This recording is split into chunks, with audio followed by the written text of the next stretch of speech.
दुनिया के इतिहास में ऐसी कई निशानियां हैं जो अतीत के अनकहे राजों से पर्दा उठाती हैं। हाल ही में आर्कियोलॉजिस्ट ने एक ऐसा रहस्यमयी पत्थर खोज निकाला जिसकी उम्र लगभग 3000 साल बताई जाती है। कहते हैं यह पत्थर हजरत मूसा अलैहिस्सलाम के दौर से जुड़ा हो सकता है। जब इसे खोजा गया और उस पर लिखी इबारतों को पढ़ने की कोशिश की गई तो हर किसी के होश उड़ गए। इस पत्थर पर लिखे शब्दों ने न सिर्फ पुरानी कौमों के तौर तरीकों का पता दिया, बल्कि उसमें अल्लाह की रहमत और हिदायत के अहम पैगाम भी छुपे हुए थे। कुरान पाक में हजरत मूसा अलैहिस्सलाम और अल्लाह के दिए हुए तौरात का जिक्र कई बार आता है, जो उनके कौम के लिए रहनुमाई का जरिया बनी। अब सवाल यह उठता है कि क्या यह पत्थर वाकई हजरत मूसा अलैहिस्सलाम से जुड़ा है, और अगर हां, तो उस पर क्या लिखा था? क्या उसमें अल्लाह की वो बातें हैं जो हजरत मूसा अलैहिस्सलाम को सीनाई पर्वत पर दी गई थीं? आइए इस वीडियो के जरिए इन रहस्यमयी इबारतों और उनके पीछे छुपे राजों को जानें और कुरानी आयतों की रोशनी में इसे समझें। यह खोज न सिर्फ इतिहास बल्कि ईमान वालों के लिए एक इब्रत और सबक का जरिया बन सकती है। बिस्मिल्लाह ए रहमान रहीम। अस्सलाम वालेकुम प्यारे दोस्तों। जॉर्डन देश के एक काबिल आर्कियोलॉजिस्ट है जिनका नाम अहमद अब्दुल करीम अल जौहरी है। उन्होंने सन 2006 में अरब यूनियन आर्कियोलॉजिस्ट की एक मीटिंग में अपने सभी पार्टनर्स के साथ एक हद से ज्यादा पुराने पत्थर के टुकड़े को पेश किया, जिसे देखने के बाद सब लोगों के होश उड़ गए। यह पत्थर का टुकड़ा कोई आम टुकड़ा नहीं था, बल्कि इस पर रिसर्च होने के बाद यह बात क्लियर हुई कि दरअसल यह पत्थर आज से लगभग 3000 साल पुराना है। इतना ही नहीं, अहमद अल जौहरी ने यह भी दावा कर डाला कि दरअसल यह हजरत सुलेमान अलैहिस्सलाम के दौर का पत्थर है और इसको उन जिन्नातों ने ही बनाया था जो दरअसल हजरत सुलेमान अलैहिस्सलाम के कंट्रोल में थे, यानी उनके कब्जे में थे। क्योंकि यह बात तो हम सभी जानते हैं कि हजरत सुलेमान अलैहिस्सलाम की हुकूमत इंसानों के साथ साथ जिन्नातों, जानवरों सभी पर हुआ करती थी। उस मीटिंग में मौजूद दूसरे एक्सपर्ट्स को उस वक्त और भी ज्यादा जोर का झटका लगा, या फिर यह कहिए कि उस वक्त और भी ज्यादा हैरानी हुई कि जब इस पत्थर के टुकड़े को दिखाते हुए अहमद अल जौहरी ने यह भी दावा कर डाला कि इस पत्थर के टुकड़े के ऊपर दज्जाल की तस्वीर को साफ तौर पर देखा जा सकता है। इतना ही नहीं, दज्जाल के अलावा और भी कुछ लोगों की इस पत्थर के टुकड़े के अंदर तस्वीरें मौजूद हैं। मगर दोस्तों, अब सवाल यही है कि आखिर अहमद अल जौहरी इतना बड़ा दावा कैसे कर रहे हैं? तो इन सब चीजों को समझने के लिए हमें सबसे पहले अहमद अब्दुल करीम अल जौहरी की रिसर्च को समझना पड़ेगा। अहमद अब्दुल करीम अल जौहरी को यह हद से ज्यादा पुराना पत्थर सऊदी अरब के कैसे वीरान इलाके के खंडहरों से मिला कि जिस इलाकों में हजारों साल पहले यहूदी आबादी आबाद हुआ करती थी। इस पत्थर के टुकड़े से बनी हुई टैबलेट की लंबाई लगभग 45 सेंटीमीटर, जबकि इसकी चौड़ाई 30 सेंटीमीटर के करीब बताई जा रही है। इतना ही नहीं, इस टैबलेट की सबसे खास बात यह है कि इस टैबलेट को आप लोग सिर्फ एक एंगल से नहीं बल्कि 4 एंगल से देख सकते हैं, और हर एंगल से यह टैबलेट अलग अलग चीजों को दिखाता है। शायद यही वजह है कि एक्सपर्ट्स यह भी मान रहे हैं कि उनको तो इससे पहले कभी कोई ऐसा पत्थर का टुकड़ा नहीं मिला है कि जिसको इतने एंगल से देखा जाता हो, यानी इस तरह से डिजाइन किया गया हो और हर एंगल से वह अपनी एक अलग कहानी ही बयान कर रहा हो। सबसे पहले बात करते हैं इस पत्थर की टैबलेट के पहले डायरेक्शन के बारे में, जिसमें एक बुजुर्ग की तस्वीर को साफ तौर पर देखा जा सकता है। अहमद अब्दुल करीम के मुताबिक यह बुजुर्ग कोई और नहीं बल्कि हजरत मूसा अलैहिस्सलाम है, और मुमकिन है कि उनकी इस तस्वीर को हजरत सुलेमान अलैहिस्सलाम के दौर में जिन्नातों ने बनाया हो, क्योंकि हम सभी जानते हैं कि अल्लाह ताला ने जिन्नातों को हजरत सुलेमान अलैहिस्सलाम के काबू में कर दिया था और वह उनके हुक्म पर बड़ी बड़ी तामीरात और इस तरह के बड़े बड़े काम किया करते थे। तो मुमकिन है कि इस नक्श को भी जिन्नातों ने उनके हुक्म पर ही तैयार किया हो, क्योंकि अहमद अब्दुल करीम के मुताबिक उस दौर में ना तो टेक्नोलॉजी मौजूद थी और ना ही कोई मशीन वगैरह मौजूद थी, और जिस पत्थर के ऊपर इस तस्वीर को बनाया गया है वह भी एक ऐसी चीज है जिसे सिर्फ अल्लाह की मर्जी से ही मुमकिन किया जा सकता है। उस पत्थर के ऊपर बगैर टेक्नोलॉजी के और बगैर बड़ी बड़ी मशीनों के यह सब कुछ करना नामुमकिन बात थी। पत्थर में नजर आ रहे बुजुर्ग की तस्वीर को देखकर यह पता चलता है कि यह बुजुर्ग कोई सख्त मिजाज के इंसान हैं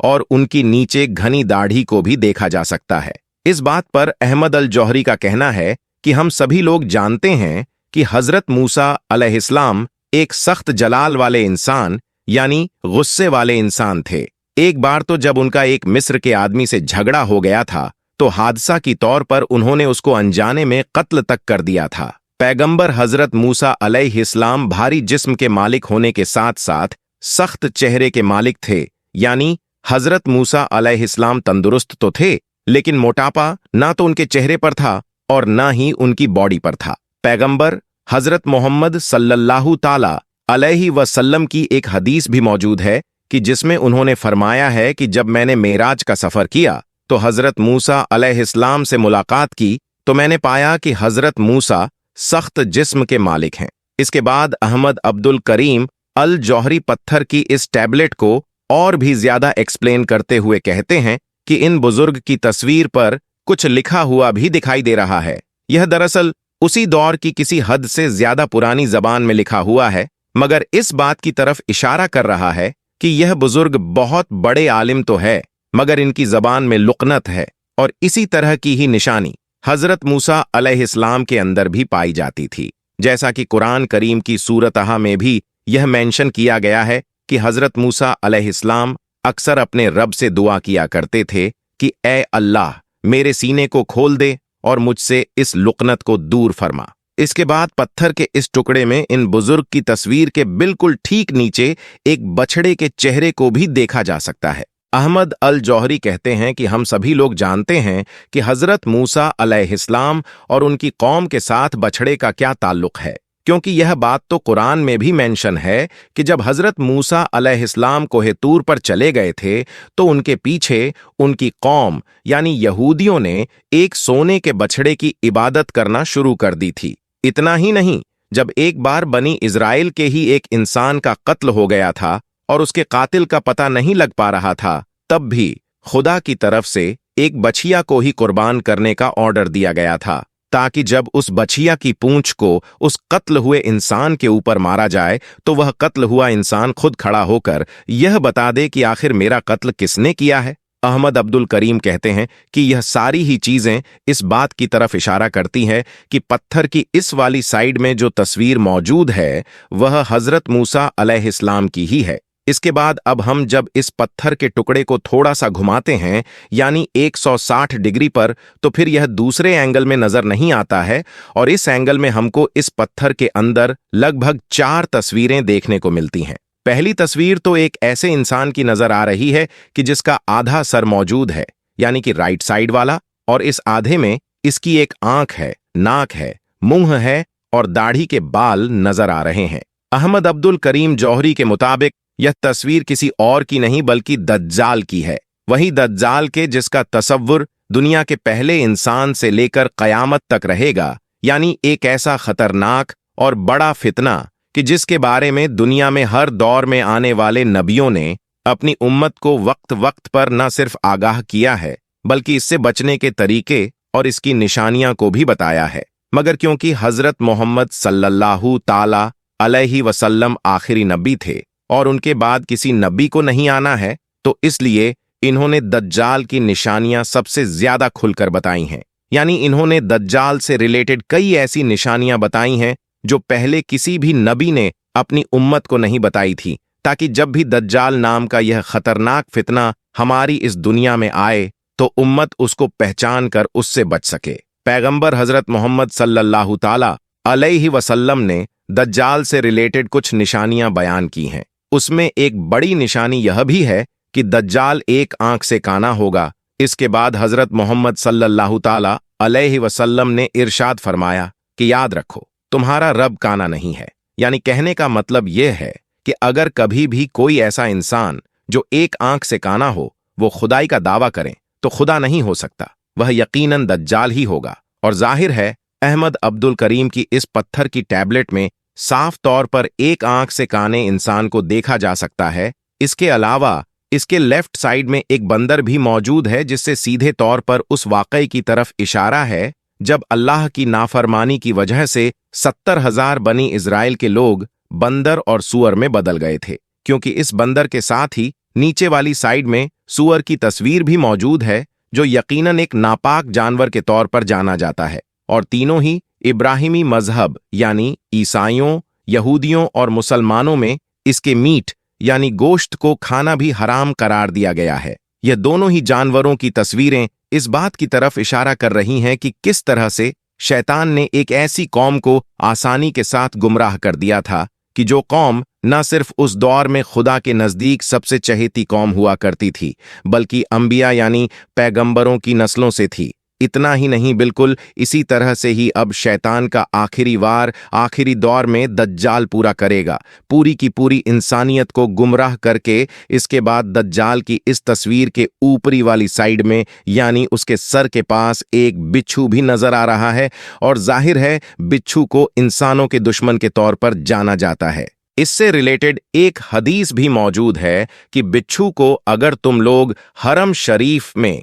यानी एहराम की हालत में भी देखो तब भी उसको मार डालो, क्योंकि जाहिर है बहुत ज्यादा यह खतरनाक होता है। इसके अलावा इस तस्वीर में हद से ज्यादा पुरानी डिजाइन वाली उस टोपी को भी देखा जा सकता है कि जो टोपी मिस्र के फिरौन इस्तेमाल किया करते थे, वही फिरौन कि जिनमें से अक्सर ना सिर्फ गुरूर और घमंड वाले हुआ करते थे, बल्कि कुछ तो खुदाई का दावा तक कर दिया करते थे। इस तस्वीर के नीचे वाली साइड में कुछ लिखा हुआ है, जिसके बारे में पुरानी जबान के माहिर यानी यही बिन इबाद कहते हैं कि इसका मतलब यह है कि यह इंसान जिसके नसब का अता पता नहीं है, और यह इंसान इंतहा बुरा इंसान है, और यही वह सारी चीजें हैं कि जिनको दलील बनाकर अहमद अब्दुल करीम अल जौहरी यह दावा करते हैं कि हो ना हो, यह हर हाल में दज्जाल की ही तस्वीर है। इसके बाद अब हम अगर इस पत्थर की टैबलेट को तीसरे एंगल में घुमाएं यानी तीसरे डायरेक्शन से देखें, तो सबसे पहले हम लोगों को इसमें शैतान का एक साम भी नजर आता है, जिसमें शायद वह एक खुर्ची पर भी बैठा हुआ है और उसका एक सींग भी मौजूद है। हदीस से यह बात क्लियर साबित है कि हजरत मोहम्मद सल्लल्लाहु ताला अलैहि वसल्लम ने लोगों को तुल्लु ए आफ्ताब यानी उस वक्त इबादत करने से मना किया कि जब सूरज निकल रहा होता है, क्योंकि दरअसल सूरज शैतान की सिंघों के दरमियान से निकल रहा होता है। तो इस हदीस से यह बात तो साबित हो गई कि दरअसल शैतान के सींग भी होते हैं। अहमद अब्दुल करीम के मुताबिक शैतान की इस तस्वीर से शायद यह बताने की कोशिश की गई है कि किस तरह से दज्जाल के आने के बाद शैतान भी ताकतवर हो जाएगा, और वह लोग जिनको दज्जाल गुमराह करने में कामयाब हो जाएगा, उन पर जाहिरी तौर पर शैतान भी हुकूमत करेगा। इसके बाद अब अगर हम इस टैबलेट को चौथे डायरेक्शन से देखें यानी इसके आखिरी एंगल से, तो हमको एक ऐसी तस्वीर नजर आती है कि जिसमें एक इंसान नंगे बदन औरतों के सामने मौजूद है। अहमद अब्दुल करीम के मुताबिक यह भी हजरत मूसा अलैहिस्सलाम की एक अलामत तस्वीर है, जैसा कि हदीस से यह बात साबित है। यानी यह बताया गया है कि बनी इज़राइल में औरतें औरतों के साथ और मर्द मर्दों के साथ नंगे होकर नहाने में कोई भी परहेज नहीं किया करते थे। यानी उनमें यह बात आम थी कि आदमी सभी आदमियों के साथ और औरतें अपनी सभी औरतों के साथ नंगे होकर नहा लिया करते थे। मगर हजरत मूसा अलैहिस्सलाम उनके इस रस्मो रिवाज को फॉलो नहीं किया करते थे, बल्कि वह शर्मो हया की वजह से हमेशा अकेले और छुपकर ही नहाया करते थे। हजरत मूसा अलैहिस्सलाम के ऐसा करने की वजह से धीरे धीरे अब बनी इस्राइल के बीच तरह तरह की बातें बनना शुरू हो गई थीं, और लोगों ने यह मशहूर करना शुरू कर दिया था कि शायद मूसा अलैहिस्सलाम में कोई जिस्मानी तौर पर ऐब है, नाजू बिल्लाह, यानी उनको कोई ऐसी बीमारी है कि जिसकी वजह से वह हमेशा छुपकर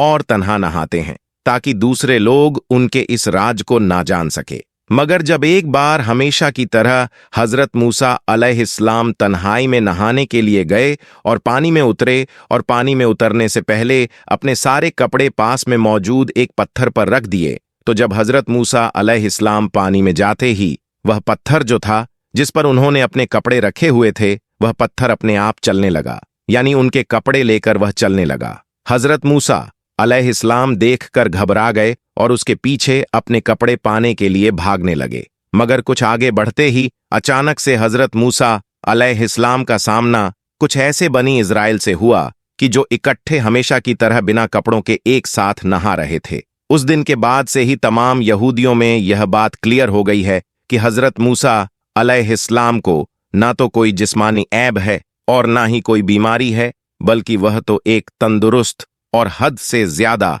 हसीनो जमील इंसान है। हजारों साल पुरानी इस पत्थर की टैबलेट से रिलेटेड आगे अहमद अब्दुल करीम अपनी रिसर्च में कहते हैं, क्योंकि हजरत सुलेमान अलैहिस्सलाम के दौर से अगर देखा जाए तो सबसे करीबी ऐसे नबी हजरत मूसा अलैहिस्सलाम ही थे कि जिनके ऊपर तौरात जैसी एक बड़ी किताब भी नाजिल हुई थी। शायद इसी वजह से ही इस टैबलेट के ऊपर दज्जाल के साथ साथ हजरत मूसा अलैहिस्सलाम की तस्वीर भी मौजूद है। फिलहाल दोस्तों, आज की अपनी वीडियो को हम यहीं पर खत्म करते हैं। वीडियो अगर आपको पसंद आई है तो वीडियो को लाइक करें, अपने दोस्तों में शेयर करें। हम मिलते हैं आपको अगली वीडियो में, तब तक के लिए अस्सलाम वालेकुम।